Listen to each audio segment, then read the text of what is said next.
Muy bien, seguimos. Miren, otro de los conceptos que vamos a abordar en este curso es el concepto de los grados de libertad. Los grados de libertad de una estructura son el número mínimo de parámetros necesarios para describir de manera única la figura deformada de la estructura. O sea, podemos escoger cualquier punto de la estructura o una serie de puntos y esos puntos van a describir un desplazamiento, el cual puede ser la resultante de desplazamientos traslacionales o rotacionales. O todo en conjunto, todo lo que ocurra de manera simultánea en ese punto de la estructura o en esa serie de puntos en la estructura. Los parámetros pueden ser ciertos desplazamientos, como ya les comenté, y las rotaciones en diversos puntos de la estructura. La forma desplazada de un miembro estructural puede expresarse en términos de una ecuación. Miren, si nosotros tenemos descritos solo ciertos puntos de la estructura donde se puedan mostrar esos desplazamientos rotacionales o traslacionales, los desplazamientos en los puntos intermedios los podemos obtener a través de un polinomio que puede describir, por ejemplo, la elástica de una barra, tal como ustedes lo vieron en su clase de mecánica de materiales 1 o 2. Aquí podemos ver ese desplazamiento. Nosotros podemos ver los desplazamientos en el nudo inicial y nudo final. Bueno, aquí se está describiendo con B de begin y E de end. Es porque esta figurita la tomé de una figura del libro de Lively. Por eso lo tienen descrito de esta manera. Pero bueno, no importa, puede haber sido A y B. También vamos a ver más adelante que estas barras las vamos a escribir con el nodo inicial y nodo final. Estos nudos pues van a describir esos desplazamientos, así como podrán observar, pues tienen desplazamientos traslacionales. Aquí tenemos un desplazamiento traslacional en la dirección X, un desplazamiento traslacional en la dirección y vamos a tener un giro del nudo. Lo mismo lo vamos a tener en el nudo final, el juego de desplazamientos. Este es un elemento en 2D y se puede decir que este elemento tiene 1, 2, 3, 4, 5, 6 grados de libertad.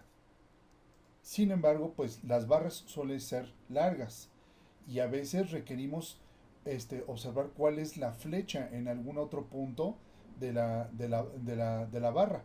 Y en esos casos podemos obtenerlos a través de la ecuación algebraica que describe la elástica. En un elemento de 3D, aquí lo podemos ver. Podemos tener esta barra, la cual está descrita con esta línea, y aquí tenemos ese punto. Y en este punto, pues tenemos expresados los grados de libertad, que van a ser desplazamientos traslacionales sobre los tres ejes cartesianos, x, y, z, en forma correspondiente, y los respectivos giros con respecto a cada uno de los ejes. Entonces, para una estructura en 3D, pues lo que tendremos que hacer es simplemente contar estos grados de libertad.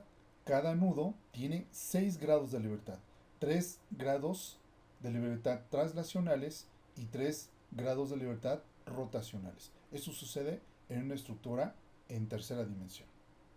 Entonces los grados de libertad dependen si estamos tratando con una estructura 2D o estamos tratando con una estructura en 3D.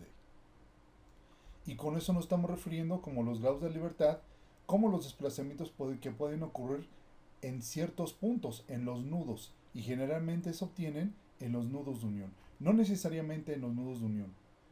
Puede ser en forma típica en los nudos de unión, pero también podemos insertar nudos en cualquier punto de la estructura, no necesariamente tiene que ser en las juntas entre los elementos. Podemos poner un nudo donde nosotros consideremos conveniente para obtener de esta manera, al resolver el sistema de ecuaciones, un resultado directo en esos puntos. De otro modo, tendremos que interpolar interpolar entre los nudos a través de las ecuaciones algebraicas que describan una elástica deformada del elemento barra. Vamos a ver más adelante cómo se integran estos grados de libertad en el sistema de ecuaciones. Esto se suele ver en las ecuaciones de rigidez. Porque el enfoque del método de la rigidez es a través de estos grados de libertad. Bueno, pero ya lo veremos más adelante. Otra consideración sobre los grados de libertad la tenemos también, pero sobre los cuerpos rígidos. Si tenemos un elemento muy rígido, es decir, que no se pueda torcer, que no se pueda flexionar, que no se pueda cortar ni alargar, entonces tenemos un elemento rígido, puede ser un elemento barra muy muy rígido. Y ese elemento pues no puede ser descrito a través de una deformada como la que vimos aquí en la primera parte, en la barrita de 2 dimensiones, como se lo estoy mostrando aquí. Si el elemento, si es muy rígido, pues el elemento rígido se va a comportar como un nudo grandote, por decirlo de esa manera. Véanlo aquí. Aquí tenemos esta barra o este elemento que es muy muy rígido, y este elemento puede describir desplazamientos traslacionales. Obviamente este elemento puede estar conectado con otros elementos que son mucho más flexibles que él, o sea, o en otras palabras, que no son tan rígidos como este. Pero si este elemento está conectado a la estructura, este elemento es como si se convirtiera en un nudo grandote, por decirlo de esa manera. Entonces, el grado de libertad se vuelve sobre este cuerpo rígido. A esto nosotros estamos llamando desplazamiento de cuerpo rígido. Y como podrán observar, pues tienen desplazamientos traslacionales y también rotacionales. Si este cuerpo estuviera en tercera dimensión, pues describiría esto. Si el elemento estuviera en 2 dimensiones, pues solamente consideraríamos los grados de libertad que implican que dicho cuerpo no salga del plano. ¿Estamos de acuerdo con eso? Esta condición la vamos a observar cuando vemos marcos donde los cabezales son muy rígidos. ¿Estamos de acuerdo? La parte superior, la meseta del marco puede ser muy rígida y solamente se puede tomar en cuenta como un desplazamiento traslacional sobre el plano. En este caso serían estos dos, los que ustedes están viendo, y estos dos desplazamientos, ¿no? El tercero no, porque eso implicaría que saliera fuera del plano, ¿no? Donde está contenido el marco. Y si hubiera rotación, pues describiría solamente la rotación que ustedes observan aquí, porque las otras rotaciones implicarían que ese elemento del marco plano saliera, pues sí, del plano mismo, ¿no? Valga la redundancia. Entonces, este concepto de los conceptos, más bien de los grados de libertad, es muy importante, igual que los demás conceptos, como cuando vimos que si es un cuerpo rígido, pues estamos hablando de desplazamientos pequeños. Y ahí viene una serie de implicaciones como el teorema de transmisibilidad y el de superposición. ¿Estamos de acuerdo? Estos conceptos de grados de libertad también deben ustedes comprenderlos. Y creo que quedaron bastante claros, ¿no? Quedaron bastante claros cómo los podemos observar. Estos grados de libertad nosotros los vamos a imponer sobre los nudos o los vamos a expresar sobre los nudos de la estructura, y los nudos de la estructura puede ser cualquier punto de la estructura, generalmente las juntas, pero no necesariamente. Podemos ponerlos en forma arbitraria en cualquier punto, en un punto que nos convenga. Y si tenemos condiciones de elementos muy rígidos dentro de la estructura, pues este elemento pues definitivamente no puede ser considerado como los grados de libertad a través de sus nudos de unión, sino el elemento solito, elemento todo completo, elemento completo, con sus desplazamientos de cuerpo rígido correspondientes, ya sea que estemos tratando con estructuras de tercera dimensión o de 2 dimensiones. ¿Estamos de acuerdo con eso? Entonces tenemos estas condiciones que son importantes de entender bien en los grados de libertad. Si observan, pues estos conceptos no son difíciles. Pero ya llevado esto integrado, de cierta manera, ya en nuestros fundamentos de ingeniería, pues nos llevan a hacer ciertas consideraciones y nos llevan a ciertos razonamientos cuando nosotros estamos implementando o desarrollando un modelo. En un modelo podemos nosotros especificar cuáles son esos grados de libertad, claro, pero dependiendo de qué es lo que está ocurriendo en la estructura. Si tenemos un elemento muy rígido, pues no podremos considerar esta condición que ustedes ven aquí arriba. ¿Estamos de acuerdo? O al revés, si el elemento es flexible o no muy rígido, pues no podemos considerar lo que está sucediendo aquí abajo, ¿no? Como desplazamientos de cuerpo rígido. Hago hincapié, esto se llama desplazamiento de cuerpo rígido. Y cuando este cuerpo no es rígido, o bien es flexible, como quieran verlo, pues no podemos considerar esto, debemos considerar esta condición. Y tenemos una elástica que está descrita o que puede estar descrita a través de una ecuación algebraica. Y bueno, dicho lo anterior, pues ahora el análisis estructural pues va a cambiar de enfoque. Vamos a tener una nueva metodología para resolver los problemas de análisis estructural. Ustedes ya estaban acostumbrados a plantear el sistema de ecuaciones con las condiciones de equilibrio correspondientes y resolver ese sistema de ecuaciones para encontrar la respuesta de la estructura. ¿Estamos de acuerdo? Aquí vamos a hacer lo mismo, pero vamos a mezclarlo con los otros conceptos que acabamos de ver, con los conceptos de grados de libertad. Entonces, ahora vamos a resolver las estructuras, ya sea isostáticas o hiperestáticas, básicamente con dos métodos. Déjenme mostrarles. Tenemos el objetivo técnico del análisis estructural. Es el proceso de encontrar todas las fuerzas y desplazamientos. Ahora se dan cuenta, no solamente vamos a encontrar las reacciones, no solamente vamos a encontrar las fuerzas que pueden desarrollar los elementos a través de los elementos mecánicos, sino también ahora vamos a encontrar los desplazamientos. Vamos a encontrar los grados de libertad, el valor que va a tener los giros, los desplazamientos traslacionales. Y para ello, pues nos vamos a ocupar de los dos métodos de solución. Uno, que es el más famoso y el más práctico y más susceptible de programarse, que es básicamente susceptible de programar en computadoras, que se llama el método de las rigideces. Y el segundo método es el método de las flexibilidades. Ustedes se preguntarán, bueno, ¿por qué no mejor nos enfocamos en el método de las rigideces y nos olvidamos del método de las flexibilidades? Déjenme darles varias razones. Una de ellas es que no podemos hablar del método de rigideces sin hablar de las flexibilidades y viceversa. Los dos métodos, de cierta manera, están relacionados bajo el método de la energía. Eso lo vamos a ver en las siguientes sesiones.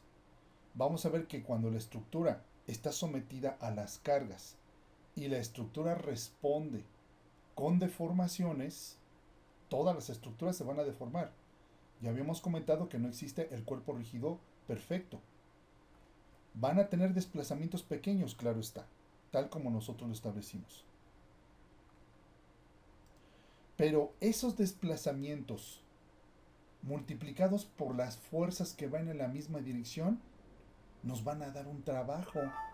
En otras palabras, las estructuras, al deformarse, están almacenando energía.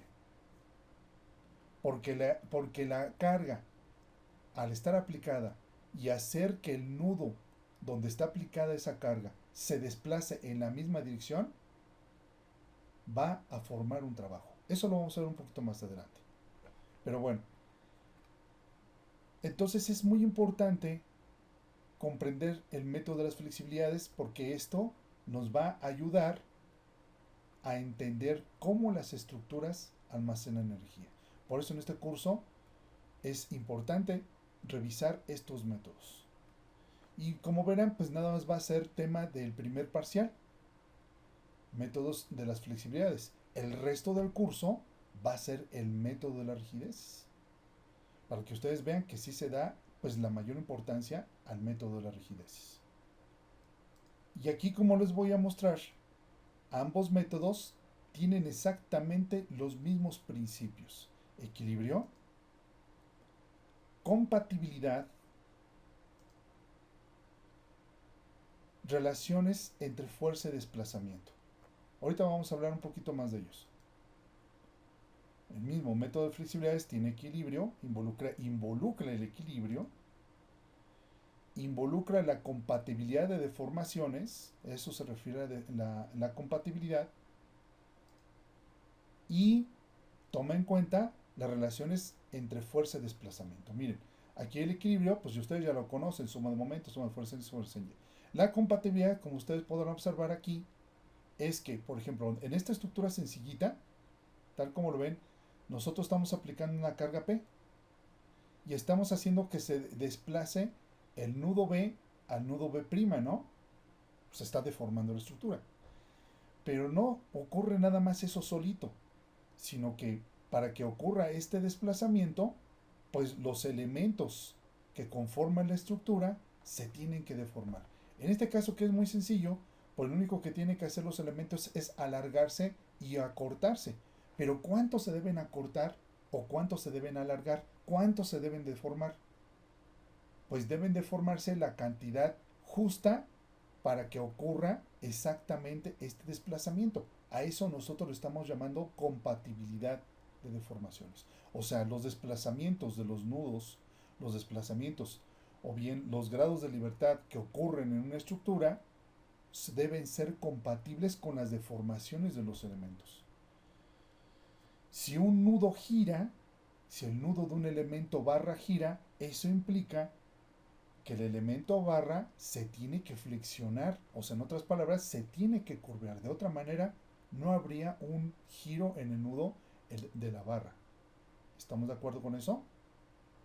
Eso lo vamos a ver un poquito más. Vamos a verlo conforme vamos viendo sobre la marcha, ¿no? Como vayamos avanzando en el curso. Bien, las relaciones entre fuerza y desplazamiento. Pues ustedes observaron eso en uno de los experimentos o en varios experimentos ustedes que hicieron en el laboratorio de materiales. ¿Qué es lo que hicieron? Sometieron una barra a tensión y lo que graficaron en primera instancia fue la carga y la elongación de la barra o la deformación de la barra. La pendiente de esa gráfica corresponde a un factorcito que se llama rigidez. Claro, ustedes después trabajaron un poco más esos datos porque esa fuerza la dividieron entre el área para encontrar esfuerzos y el factorcito que relacionaba la deformación unitaria, la deformación, y esto, bueno, esta parte de la ecuación la dividieron entre la longitud de la barra y esto cambiaba de significado, se volvía módulo de elasticidad, pero eso lo veían a puro nivel material. Aquí lo estamos a nivel simplemente del puro elemento. Puede ser, por ejemplo, una barra de sección L de acero, por decirlo así, o una barra, un redondo macizo, o un tubo, o lo que ustedes quieran.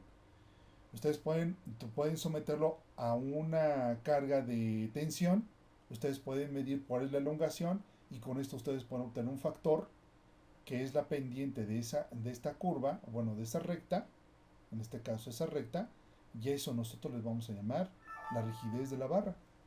¿Estamos de acuerdo? Y con eso nosotros establecemos las relaciones entre fuerza y desplazamiento, o bien la deformación del elemento. Entonces, estos tres principios están involucrados tanto en el método de flexibilidades como en el método de rigideces. Van a ver ustedes, y también se los voy a demostrar, que uno es el enfoque inverso del otro, así de simple. Es como decir, bueno, es como decir el enfoque clásico.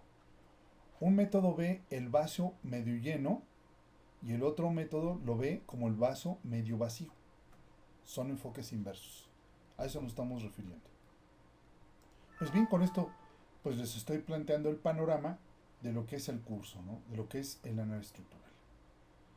Bien, hay una cosa importante que hay que observar en el análisis estructural, porque muchas veces, y se los comento porque a mí me sucedió también en mis mocedades, que por un lado vemos las clases de análisis estructural y por otro lado vemos las clases de diseño o dimensionamiento de elementos estructurales, como ustedes lo van a ver más adelante, o tal vez como quizás ya lo han estado viendo en su clase de mecánica de materiales 2 o lo van a ver, que es finalmente dimensionamiento. Bueno, ustedes van a diseñar los elementos. Que muchas veces cuando vemos esto, lo vemos por separado, creemos que, bueno, pues voy a hacer el análisis estructural por un lado, determino mis demandas, las demandas sobre la estructura, que ese es el enfoque, que ese es el objetivo del análisis estructural, y por otro lado, vamos a diseñar los elementos y se acabó, ya diseñé mis elementos, pues ya tengo los elementos seleccionados, son los que van a poder soportar o van a dar respaldo a esas demandas y se acabó. Pero no es así. Vamos a ver en la siguiente lámina que el análisis completo de una estructura suele requerir el conocimiento de los tamaños de los miembros. En un principio, cuando vamos a analizar una estructura, imagínense que tenemos un plano estructural, los arquitectos solamente van a plantear los espacios, van a plantear en forma muy somera dónde pueden ir los elementos estructurales, columnas, vigas, muros de carga, etcétera, etcétera, nada más en forma somera. Nosotros, como ingenieros estructuristas, lo que vamos a hacer es ver si esa estructuración es adecuada o simplemente la vamos a complementar. Pero en un principio, pues no vamos a saber de qué tamaño tienen que ser las secciones transversales de los elementos estructurales. No sabemos cuál va a ser la sección transversal de las vigas o de las columnas.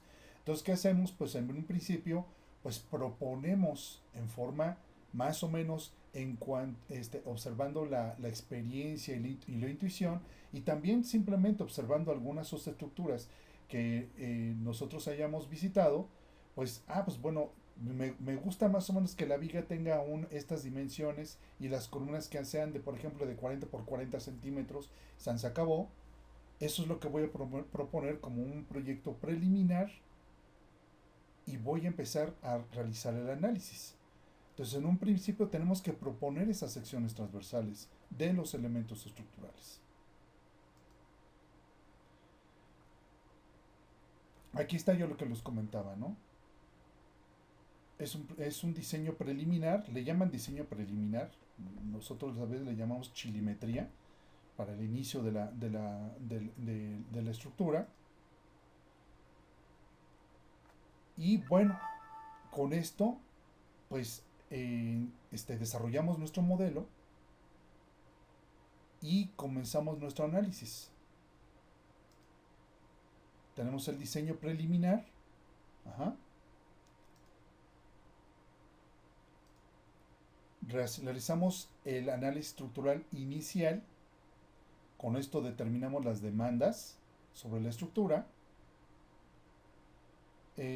Calculamos nuestros elementos mecánicos, nuestros diagramas de elementos mecánicos ustedes ya conocen. Va a ser lo mismito que ustedes vieron en su clase de isostáticas. Es exactamente lo mismo. Dado de elementos estructurales que nosotros tenemos propuestos en forma inicial, verificamos si la capacidad de los elementos es adecuada respecto a las demandas que obtuvimos del análisis estructural.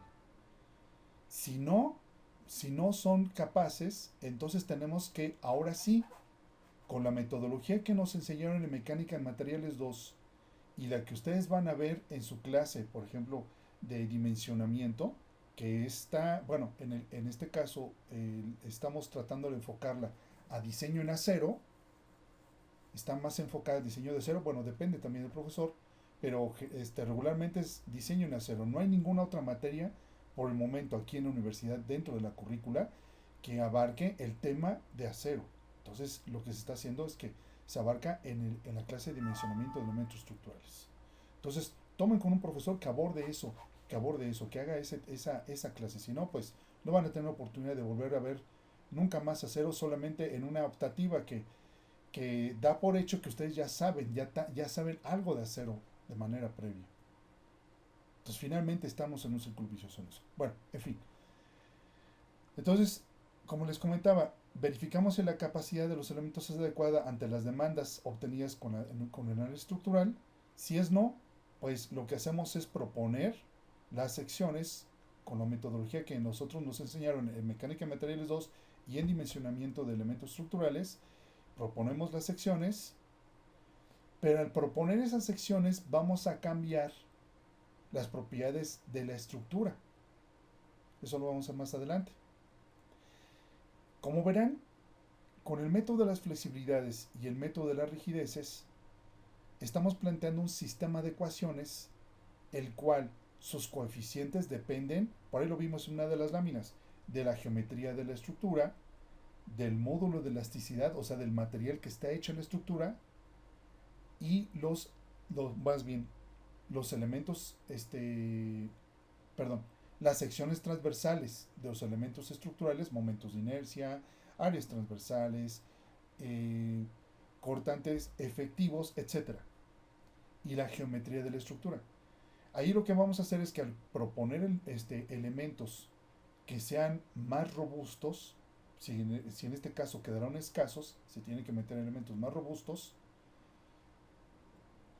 entonces se está cambiando las propiedades geométricas y por lo tanto se cambian los coeficientes del sistema de ecuaciones, y al cambiar los coeficientes de los sistemas de ecuaciones pues vamos a tener una solución diferente.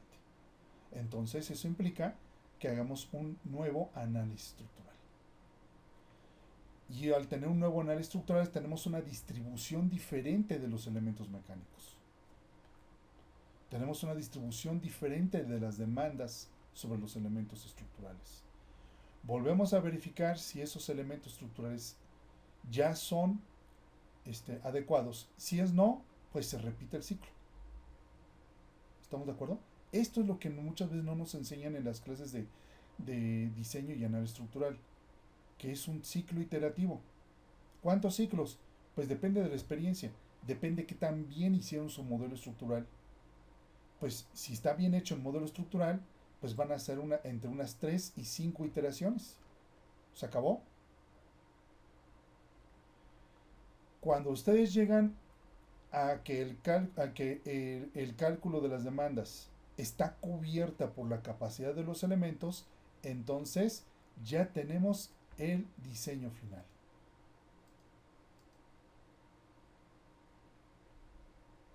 ¿Estamos de acuerdo? Ya tenemos el diseño final de la estructura. Y es ahí donde nos arrancamos ya a los detalles, a detallar los elementos. ¿Estamos de acuerdo? A detallar conexiones, a detallar conexiones con la cimentación. Bueno, después el diseño de la cimentación, obviamente. Pero digamos, el de la superestructura, de la estructura que está encima de la cimentación, nos encargamos del detallado. Y finalmente, pues los planos. Memorias de cálculo y planos. Y con eso ya tenemos nuestro diseño final. Entonces, este ciclo nunca se olviden. Ese ciclo no se puede romper. Y muchas veces cuando vemos, como les comentaba antes, que viendo por separado el análisis estructural y el diseño estructural, pensamos que, pues nada más hacer el análisis una sola vez, hago mi diseño, pues ya calculé los elementos, pero que no tomamos en cuenta que es que proponer elementos diferentes o elementos más robustos, a cambiar las secciones transversales, pues estamos cambiando los coeficientes del sistema de ecuaciones. Ya sea que lo estemos haciendo por el método de flexibilidades o el método de las rigideces. Típicamente va a ser el método de rigideces. Vamos a ver más adelante por qué es tan popular el método de las rigideces. Bien, aquí tenemos pues sistemas estructurales. Las estructuras de ingeniería consisten en un ensamblaje de miembros individuales, miembros estructurales. ¿Estamos de acuerdo? El ensamblaje total suele denominarse como armazón o esqueleto. Pues puede estar compuesto por elementos barra. Estos elementos barra pueden ser vigas, pueden ser columnas. ¿Estamos de acuerdo? Tenemos elementos placa que pueden ser muros de carga, que pueden ser de concreto, de mampostería. ¿Estamos de acuerdo? O puede ser una combinación de acero y concreto, como son los aceros. En fin, todos estos elementos son los elementos estructurales. ¿Estamos de acuerdo? Y aquí tenemos algunos de estos elementos estructurales. Aquí están los elementos placa que conforman, por ejemplo, un muro de cortante. Los elementos barra que forman las estructuras esqueletales. Entonces, regularmente se conoce como estructuras esqueletales. Aquí tenemos una parrilla, ustedes ven, pues puede ser un sistema de zapatas y contratraves, un sistema de cimentación, o también un sistema de piso. Finalmente, una parrilla. También tenemos los sistemas continuos. Aunque los elementos estén formados en una sola pieza, o sea, en forma monolítica, como lo que sucede en el colado del concreto, aún así, estos elementos, por ejemplo, en este caso los edificios, se pueden suponer como formas esqueletales. Pero hay algunos otros elementos que no se pueden idealizar o se pueden modelar como esqueletos. Se tienen que idealizar como, o más bien modelar como cascarones o superficies, o shells, o placas. Y aquí lo tenemos, por ejemplo, en tanques. Lo tenemos, por ejemplo, en esta clase de estructuras que son, por ejemplo, algunos techos. Aquí tenemos una velaria. Si ustedes se acuerdan las velarias, mira, aquí se lo estoy mostrando en unas imágenes que googleé. Aquí lo podrán ver. Estas son superficies, son lonas que están pero muy tensas. Estas trabajan principalmente a tensión. No pueden trabajar a compresión. ¿Por qué? Porque se arrugarían. Estas son las famosas velarias. Y estos son elementos que no se pueden modelar con elementos barra. Se tendrían que modelar con elementos placa. ¿Estamos de acuerdo? Y este es el otro tipo de estructuras. No son muy frecuentes, ¿eh? Casi siempre son se utilizan para espacios que van a ser en cierto modo especiales, ¿no? Así como ven, desde esculturas hasta, por ejemplo, pues encerrar algún espacio donde haya, por ejemplo, congregaciones de personas. Y este es el otro tipo de estructuras. Entonces las estructuras pueden ser divididas entre estructuras esqueletales que consisten en miembros de tensión, columnas, vigas y miembros a flexocompresión o flexotensión. Estructuras de tipo cascarón, donde la fuerza axial es predominante, en este caso la tensión, ¿no? Como vimos en las velarias. Las estructuras en suspensión, donde la fuerza de tensión predomina como un sistema de soporte. Aquí están otros ejemplos de estructuras aquí que son esqueletales. Ustedes ya se las había mostrado. Aquí están estructuras ya con fotos reales. Estas están googleadas. Estos son de tipo cascarón. ¿Estamos de acuerdo? Aquí tenemos un tanque. Aquí tenemos, por ejemplo, algunos domos. Y las estructuras suspendidas donde los elementos principales, que son los cables, pues es la fuerza predominante, es la fuerza axial de tensión. ¿Estamos de acuerdo? Claro, existe aquí la calzada, que puede estar trabajando a flexión, claro está. Pero digamos, la estructura que porta la mayor parte de la carga, pues son los cables. Son los cables y son los elementos más importantes aquí de la estructura. Y bueno, siguiendo con los aspectos de la modelación, pues vamos a revisar otra parte que es no menos importante, que son las condiciones de carga. En este curso no nos vamos a ocupar de la estimación de las cargas, de sus magnitudes y sus formas de distribución, etcétera. Eso competiría a la clase de diseño estructural. Pero lo que no quiero que piensen es que las cargas solamente aparecen como por arte de magia, como aparecen en los ejercicios que vamos a resolver más adelante, sino son el resultado de un análisis y una modelación de dichas cargas. Vamos a mencionar algunas. Tenemos las cargas permanentes, tenemos las cargas variables y tenemos las cargas accidentales, principalmente.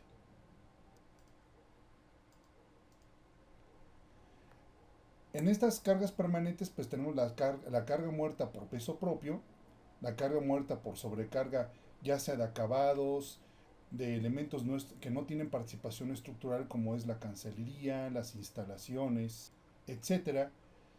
También podemos tener el empuje estático de suelos y de líquidos, algunos preesfuerzos. Por ejemplo, puede ocurrir que en algunos elementos como son en el acero, debido a sus procesos de fabricación, pueden venir los elementos ya preesforzados. A eso se le llama esfuerzos residuales y pueden ser, más bien, son cargas permanentes. También tenemos movimientos diferenciales permanentes de los apoyos, los asentamientos diferenciales. Para las cargas variables, pues tenemos la carga viva, ¿no? Las cargas permanentes se caracterizan por ser cargas que no van a variar o prácticamente no van a variar durante la vida útil de la estructura. Las cargas variables son aquellas que van a tener una variación importante durante la vida útil de la estructura. Y eso por eso tenemos la carga viva instantánea y la carga viva máxima. Estas cargas vienen normadas vienen normadas en el reglamento, vienen especificadas en la normatividad vigente. Y en la normatividad van a estar especificados valores que nos van a ayudar a dar un cierto margen de seguridad a las estructuras. También entre las cargas variables tenemos los efectos de temperatura y también algunas acciones accidentales debidas al funcionamiento de maquinaria, equipos dinámicos, debido a vibraciones, impactos y también el frenado en el caso de los puentes. Las cargas accidentales, pues tenemos sismo, tenemos viento, nieve, granizo, explosiones, incendio y otros eventos extraordinarios, los cuales son poco frecuentes durante la vida útil de la estructura. Aquí les estoy mostrando algunos ejemplos, nada más es una ilustración. Y es lo que nosotros podemos tener respecto a este tipo de cargas, a esta clasificación de cargas. Otro tipo de cargas que debemos considerar, y esto cae dentro de las acciones accidentales, lo tenemos con los sismos. Y eso viene derivado del análisis sísmico. Los sismos hacen que el suelo se acelere en las direcciones horizontal y vertical. Estas aceleraciones se expresan a menudo en términos de Gs, la aceleración de la gravedad. Cuando la base de la estructura está sujeta a una aceleración súbita del suelo, las fuerzas de inercia se desarrollan de acuerdo con la segunda ley de Newton. Es decir, la estructura va a tener una masa y al acelerarla, pues vamos a obtener una fuerza equivalente, una fuerza que va a ser como de empuje de lateral en la estructura. A menudo se lleva a cabo un análisis dinámico detallado basado en las ecuaciones de movimiento. El análisis por computadora es el único medio capaz de efectuar dichos estudios. Y aquí está lo que yo les comentaba, ¿no? Tenemos, por ejemplo, un sistema de piso, el cual va a tener una masa. Y al haber una aceleración, va a haber una inercia que se va a oponer al movimiento del sismo. Esa fuerza de inercia nos la proporciona la segunda ley de Newton. Vamos a ver algo de esto aquí en el curso, pues ya casi al último vamos a ver algunas condiciones interesantes que ustedes deben tomar en cuenta, porque estos análisis pues tienen que ver como una parte muy importante del análisis estructural. Aquí, como podrán ver, pues tenemos los modos de vibrar, que es otra propiedad de la estructura. Cada uno obedece a una frecuencia de la estructura, y la frecuencia tiene que ver con la masa y la rigidez de la estructura. Las propiedades intrínsecas de la estructura siempre son la masa y la rigidez, pero vamos a verlo un poco más adelante eso. Otros efectos de carga lo tenemos con la temperatura. Cuando varía la temperatura en una estructura de alguno de sus miembros, el material tenderá a expandirse en forma que por lo común se supone directamente proporcional al cambio de temperatura. Y esto se expresa con la siguiente expresión, ¿no? Tenemos aquí la elongación del elemento, tiene que ver con estos factores: el coeficiente térmico y el gradiente de temperatura. Y con eso vamos a tener una elongación del elemento. Si el elemento no tiene, digamos, manera de liberar esa elongación, o en otras palabras, está restringido contra esa elongación, el elemento se va a esforzar. ¿Por qué? Porque esta restricción lo que va a hacer es que va a proporcionar una carga ni más ni menos que la necesaria para que la elongación sea cero o se reduzca hasta cierto nivel.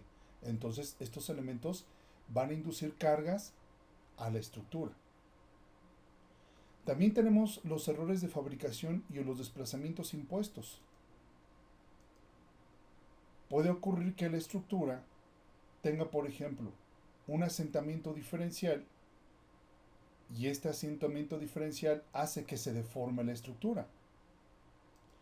Y si la estructura está deformada,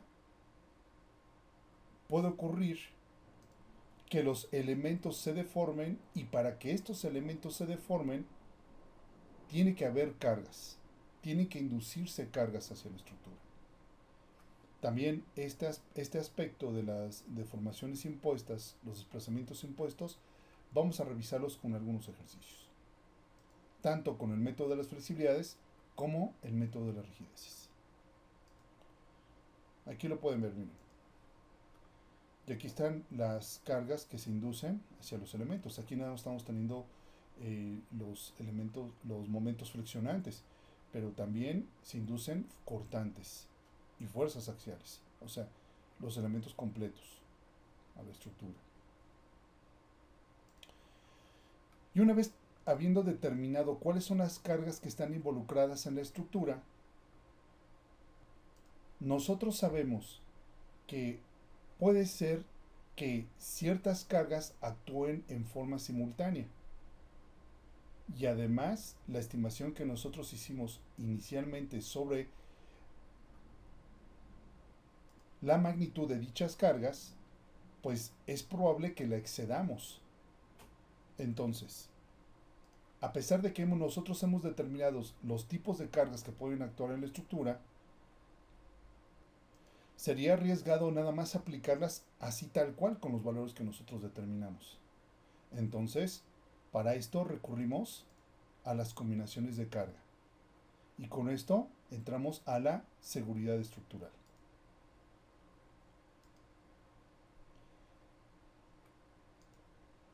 Tenemos que cualquiera o todas las cargas mencionadas con anterioridad pueden actuar sobre una estructura en un momento dado. Sin embargo, se requiere de algún juicio para evitar cargas pesadas excepcionales y muy poco probables de suceder. No debería esperarse que existieran en forma simultánea en estructura un terremoto total y una carga máxima debida al viento. Son condiciones pues en extremo extrañas. Los proyectos estructurales más importantes implicarán de manera inevitable una evaluación racional de las posibles combinaciones de carga, a la luz del riesgo que significa una falla. Entonces ahí entra la seguridad estructural y la probabilidad de falla de las estructuras. Dado que estamos tratando con naturaleza probabilística de las condiciones de carga, siempre va a haber una incertidumbre acerca de que ocurra un evento excepcional el cual no podemos haberlo previsto en nuestro diseño. Entonces, nosotros vamos a combinar las cargas y vamos todavía a factorizarlas. Vamos a aumentarlas con un cierto factor. Un factor que nos va a proporcionar la normatividad, con la finalidad de cubrir en la mayoría de lo posible los casos más probables de falla en la estructura.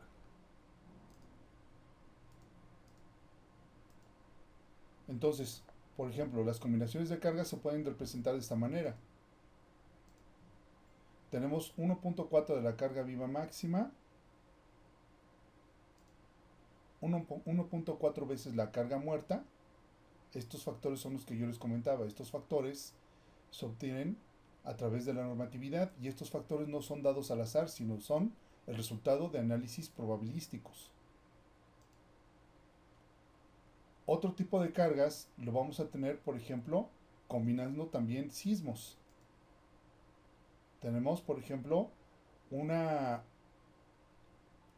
componente en sismo en X, una componente en sismo Y, cada una afectada por el factor de sobrecarga correspondiente especificado por la normatividad vigente.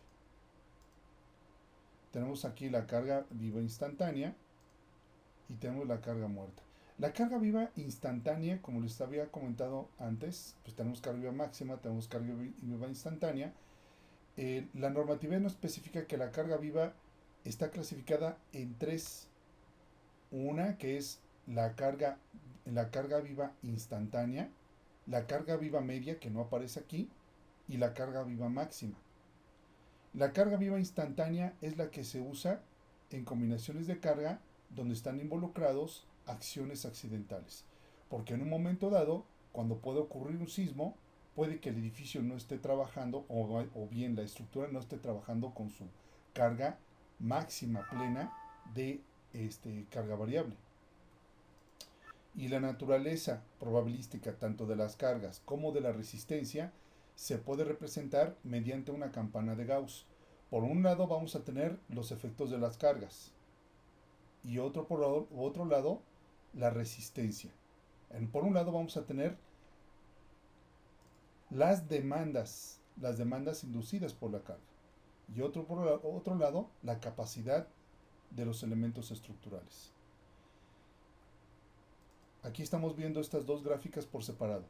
Sin embargo, ¿cuánto es la probabilidad de que una carga sea mayor que la resistencia de los elementos? Esta la obtenemos al superponer las dos campanas de Gauss. Y la parte gris que ustedes están observando aquí nos da la probabilidad de falla de la estructura, que se busca que sea lo más pequeña posible. Nunca vamos a poder reducirla a cero, al menos con nuestro grado de conocimiento actual, con nuestra tecnología actual. Podemos reducirla a un valor pues alrededor de un 5, un 2%, pero no es posible reducirla a cero, al menos por el momento. ¿Qué sucede si por un lado estimamos mal las cargas y por otro lado no hacemos bien un modelo? Recordemos que el modelo nos va a reportar la respuesta de la estructura, que tiene que ver con su resistencia, obviamente. Si no tenemos un modelo bien hecho, pues esta probabilidad que estamos tratando de obtener, esta baja probabilidad de falla que vamos a tener, que estamos pretendiendo lograr en nuestro diseño, pues no va a ser tal. ¿Por qué? Porque si tenemos mal el modelo, pues obviamente pues no vamos a dar con esta característica que requerimos al menos que ocurra en las estructuras. Y esta probabilidad de falla pues va a aumentar. Ahora, les vuelvo a comentar. La probabilidad de falla de una estructura, al menos por el momento, no podemos reducirla a cero. Al menos con nuestro grado de conocimientos y de tecnología, no podemos reducirla a cero. Si tenemos un grado de probabilidad de falla de un 5%, tal vez un 10 o un 8%, vamos a pensarlo de esa manera, no quiere decir que no vaya a suceder. Puede suceder. Eso nunca lo olviden. Pero mientras más grande sea este número, mientras más mayor sea esta área, pues va a aumentar la probabilidad, va a aumentar el mayor número de veces que puede suceder. Entonces, por eso es muy importante realizar bien los modelos. Es muy importante hacer los modelos, porque con ellos podemos determinar y podemos demostrar estas condiciones. Podemos darle un margen de seguridad aceptable a las estructuras.